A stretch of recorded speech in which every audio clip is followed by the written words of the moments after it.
the ghost lawyer. In the vibrant city of Nairobi, Kenya, lived a brilliant lawyer named Amina Njeri. Known for her unwavering dedication to justice and her sharp intellect, Amina had earned a reputation as one of the best in her field. Her latest case was the most challenging of her career. She was defending a group of farmers whose land was being illegally seized by a powerful corporation, Kijani Holdings. Kijani Holdings was notorious for its ruthless business practices and had a history of bribing officials and using intimidation to get what it wanted.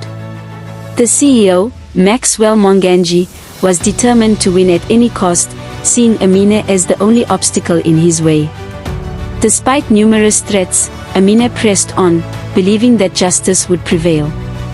One fateful night, as Amina was working late in her office, she was ambushed.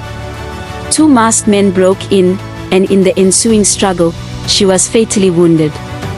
Her body was discovered the next morning, and the news of her death sent shockwaves through the community. The case against Kijani Holdings seemed doomed, and the farmers lost all hope. However, Amina's story did not end with her death. On the night after her funeral, her spirit returned, driven by an unyielding desire for justice. Invisible to the living but endowed with the ability to interact with the physical world, she made her way back to her office. The new lawyer assigned to the case, Daniel Kamau, was a talented but inexperienced attorney who was overwhelmed by the complexity of the case and the power of Kijani Holdings. As he sat at Amina's desk, trying to make sense of her notes, he felt a strange presence. Papers rustled, and the room grew cold. Suddenly, a message appeared on the notepad before him: "Justice must prevail." Daniel was startled but not afraid. He had heard stories of spirits guiding the living, and he realized that Amina was still fighting for the cause. Over the next few weeks, Daniel found himself assisted by an unseen hand. Documents would appear out of nowhere, files would open to the exact page he needed, and key pieces of evidence were uncovered in the most unexpected places. One night, Daniel felt a cold touch on his shoulder. "Amina," he whispered.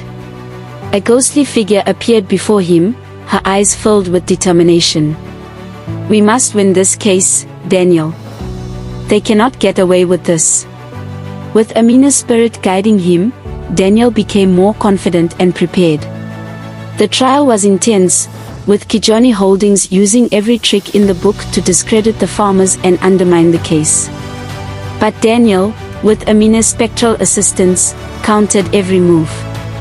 The turning point came when a key piece of evidence surfaced, a document proving that Kijani Holdings had forged the land titles.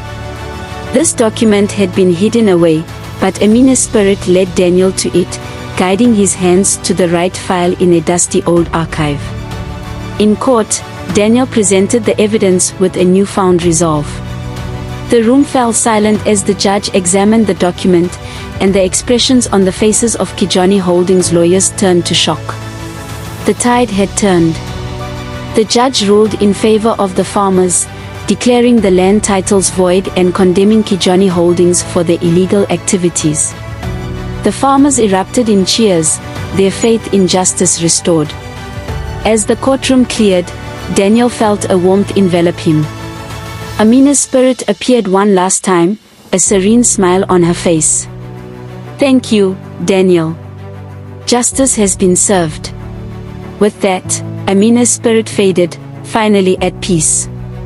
Daniel stood there, a mixture of triumph and sadness in his heart, knowing that he had been part of something extraordinary. From that day on, Daniel carried on Amina's legacy, his reputation growing as one of Nairobi's finest attorneys. He never forgot the ghostly lawyer who had guided him, ensuring that justice was served even from beyond the grave.